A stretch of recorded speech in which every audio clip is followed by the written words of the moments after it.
আসলে আমি শরীরের পিছনে টাকা বলতে ওই উটের দুধের পিছনেই আমি দেই। আমার প্রত্যেক মাসে 5 লাখ টাকার উটের দুধ আসে। দুবাই থেকে 5 লাখ টাকার দুধ আমি আনায় ফ্রিজে রেখে দেই। প্রত্যেক সপ্তাহে উটের দুধ দিয়ে আমি গোসল করি, কোনো পানি মিশাই না। আফা, আফা আমার মনে হয় আপনারা ঠকায়, বুঝলেন? আপনারা ঠকাই দেয়। 5 লাখ টাকার দুধ আপনারা মনে হয় দেয় না, ওটা পানি মিলাই, বুঝলেন আফা? আপনি এক কাজ করেন আফা, আমি সৌদি আরব তাই, আর আমার উটের ব্যবসা আছে, বুঝছেন? আপনি এক কাজ করেন, আপনি আমার 5 লাখ টাকা দেওয়া লাগবে না, আপনি আমার 3 লাখ টাকা দিয়েন, বুঝছেন? 3 লাখ টাকা দিলে আমি আপনার উটের দুধ দিব না, কোনো ভেজাল হবো না, কোনো ভেজাল দিব না, একেবারে ফ্রেশ। মনে করেন উটের দুধ দোয়াইয়েই আপনার পাঠাই দেবো, বুঝছেন? আপনার ফ্রিজও রাখা লাগবে না, এই রান্না করে আনাসি কানাসিতে রাখিয়ে দেবেন, বুঝছেন? আর এই দিয়ে আপনি গোসল করবেন, কোনো সমস্যা নাই।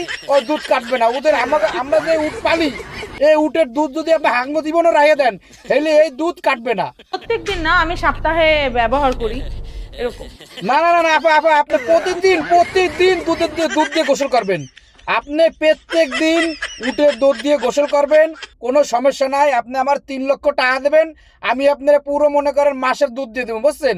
আপনি একদিন দুদিন পর গোসল করা লাগবে না, আপনি প্রত্যেক দিন ওই দুধ দিয়ে গোসল করবেন, দুধ দিয়ে উজু করবেন, বুঝছেন? ওই দুধ দিয়ে সবকিছু করবেন।